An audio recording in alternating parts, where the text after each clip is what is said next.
দীর্ঘ 10 বছর ধরে তালাবন্ধ অবস্থায় রয়েছে বৃদ্ধ দম্পতির দুই ছেলে। প্রশাসনের সাহায্যের অপেক্ষায় পরিবার। মানসিক রোগের শিকার এই দুই ভাই। জেলায় মাঝে মধ্যে এমন ঘটনা নজরে আসে, কিন্তু নিউ টাউন যেটা স্মার্ট সিটি, সেখানেও এবার নজরে এলো এমন চিত্র। নিউ টাউন গৌরাঙ্গনগরের ক্ষুদিরাম পল্লীর বাসিন্দা বৃদ্ধ দম্পতি নির্মল মণ্ডল ও নমিতা মণ্ডলের দুই ছেলে শ্রীপদ মণ্ডল ও সুজিত মণ্ডল। এই দুই ছেলে 10 বছর ধরে ঘরের মধ্যে তালাবন্দী অবস্থায় রয়েছে। পরিবারের দাবি 20 বছর ধরে মানসিক রোগে ভুগছিল। এরপর তাদের বিয়েও দেওয়া হয়, কিন্তু কয়েক বছরের মধ্যে তাদের বউ ছেড়ে চলে যায়। তারপর থেকে তারা আরো অসুস্থ হয়ে পড়ে। তাদেরকে রাস্তায় ছেড়ে দিলে এলাকায় লোকেদের মারধর করে।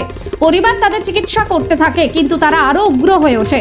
অবশেষে কিছু বুঝতে না পেরে তাদের ঘরের মধ্যে তালা বন্ধ করে রাখার সিদ্ধান্ত নেয়। এর মাঝে তাদের চিকিৎসা করতে থাকে, কিন্তু বাবা মায়ের অভিযোগ তারা আর চিকিৎসার খরচ বহন করতে পারছে না। মা লোকের বাড়ি কাজ করে কোনো রকমে খাওয়াটা চালিয়ে যাচ্ছে। দুই ছেলেকে দুটি ঘরে তালা বন্ধ অবস্থায় রেখে দিয়েছে। গ্রিলের দরজার তলা থেকে খাবার দেওয়া হয়। ঘরের মধ্যে না আছে পাখা, না আছে লাইট, সেগুলো লাগালে ভেঙে দেয় তারা। ভয়ে কেউ দরজার তালাও খুলতে যায় না। সেই কারণেই বৃদ্ধ দম্পতি এখন প্রশাসন ও সরকারি সাহায্যের আশায় রয়েছে। যদি তাদের পাশে এসে দাঁড়িয়ে একটু চিকিৎসার ব্যবস্থা করে দেয়, তবে তারা উপকৃত হয়। দেখুন, আমি দেখলাম যে এখানে দুটো ছেলে ঘরের মধ্যে তালা দেওয়া রয়েছে। আমার কাছে খবর গেছিল, আমি খবর পেয়ে আসছি। আর এসে যেহেতু এই পার্টের আমার একজন বিজেপি সদস্য আছে, সেও কিন্তু আমাকে কোনোদিন বলেনি যে এরকম ভাবে দুজন ছেলে আটকা আছে ঘরের মধ্যে, আমাকে কোনোদিন বলেনি। তাহলে নিশ্চয়ই আমি ওই বিজেপি সদস্যর হাত ধরেই আমি এখানে আসতাম, এসে আমি এদেরকে একটা সাহায্যের ব্যবস্থা করতাম। কিন্তু আমি যখন আজকে এক্ষুনি জানলাম, জানার পরেই আমি আমার বিডিও অফিসে জানিয়েছি। বিডিও অফিস থেকে লোক পাঠাচ্ছে, এবং আমাদের এমএলএ সাহেব, আমাদের তাপস চ্যাটার্জিও বলেছে আমি টিম পাঠাবো, টিম পাঠিয়ে ওদেরকে তুলে নিয়ে চিকিৎসার ব্যবস্থা করবেন। উনি বলেছেন, উনি যেহেতু প্রত্যেকটা মানুষের এইরকম বিপদ পড়লে উনি দৌড়ে আসেন, উনি কাজ করেন, সেই হিসাবে উনিও আশ্বাস দিয়েছেন যে আমি দিদি টিম পাঠাবো, পাঠিয়ে ওদেরকে তুলে নিয়ে এসে চিকিৎসার ব্যবস্থাটা করব।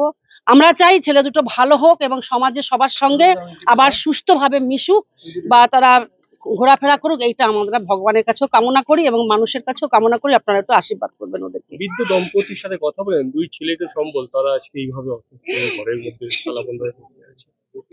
ওদের বাবা মা খুবই অবস্থা দেখছি তো, খুবই মানে বয়স্ক মানুষ এনারাও কোনোদিন যায়নি, আমাকে জানালে হয়তো আমি আরো আগে চেষ্টাটা করতে পারতাম।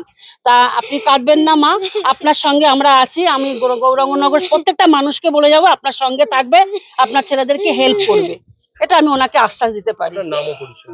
আমি হচ্ছি রীতা গাইন, জ্যাংরা হাতিয়ার প্রধান।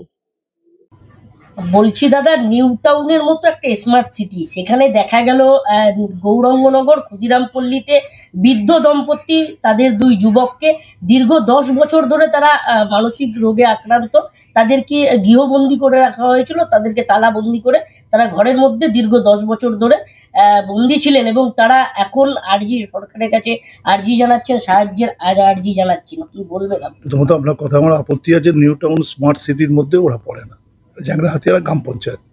বিধানসভাটা যেহেতু নিউ টাউন শহরটা স্মার্ট সিটি, কিন্তু নিউ টাউনের শহরের বাইরে জ্যাংরা হাতিয়ার অঞ্চলে ওরা থাকেন।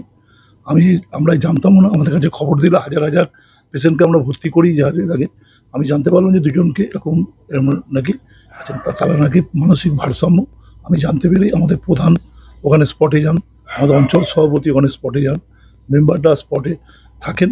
আমি পুলিশও আমাকে বলেন, আইসি পুলিশের পক্ষ থেকেও থাকেন, ভিডিওর থেকেও টিম যায়।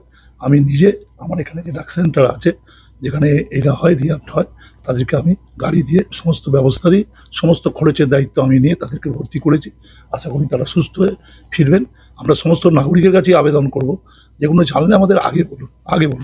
মিডিয়ায় মুখ দেখানোর জন্য খবর না, মানুষের মানবিকতার কাজ করতে গেলে মানবিকতার দৃষ্টিভঙ্গি থেকেই করতে হয়। এটা আমাদের কার্টুনি নলেজে ছিল না, আমার নলেজে আসার পরই প্রধানকে আমি পাঠাই, প্রধান ওখান থেকে আমাকে বলেন। ভিডিও টিমকেও অনুরোধ করি, ভিডিও টিমও যান এই কাজগুলোকে, বিষয়গুলোকে করতে হবে। এবং কার কি পার্সোনাল প্রবলেম আছে, আমাদের মতো দেশে ঘিঞ্জি পপুলেশন, এত নাগরিকত্ব, কার ভেতরে কি প্রবলেম আছে, কে কাকে দিচ্ছেন না। কেউ বলছে মেন্টাল পেশেন্ট বাইরে গেলে বিষয় হয় বলে তার মামাকে লোকের বাড়ি কাজ করে রেখে দিয়েছেন।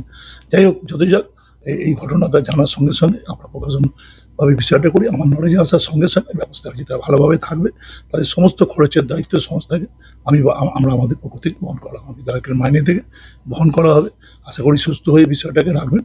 এই ঘটনার জন্য সবাইকে আমি বলি, এই ধরনের ঘটনা নলেজে আসলে সবাই মিলে বিষয়গুলো করুন, আমরা সবসময় সাহায্যের হাত বাড়িয়ে দেবো। জমা দিয়েছি আবার সমস্যা আগে যা বললাম তাই। আপনার তো দুই ছেলে ঘরবন্দি, হ্যাঁ। কি হয়েছে তাদের, কি সমস্যা, কি নাম তাদের? সুজিত মন্ডল আর শ্রীপদ মন্ডল। মানে কত বছর ধরে এভাবে আছে? আগে বড় ছেলের হলো প্রায় 10-12 বছর পরে দিয়ে আবার ছোট ছেলের দেখা দেয়। কি সমস্যা ওদের? ওদের একটু মার্বেল প্রবলেম আছে শুনতেছি, ডাক্তার বাবু বললো। আচ্ছা। তা এখন মানে চিকিৎসার জন্য কোথাও দেখিয়েছেন, কোথাও চিকিৎসা করিয়েছেন? ও দেখাইছে আর এখনো দেখাচ্ছি। মানে ওরা কিভাবে, মানে ওরা তালা বন্ধ করে রেখে দিয়েছেন তো? ও তো ছোটটার ডাক্তার দেখা নিয়ে গেলে চুপচাপ আমার সাথে যায় আসে, আর বড়টার বাইর করি না, বড়টার বাইর করি।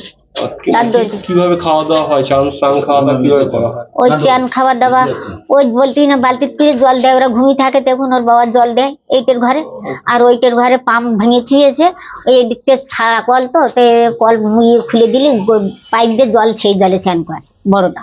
তালা বন্ধ করে কেন রেখেছেন ওটা?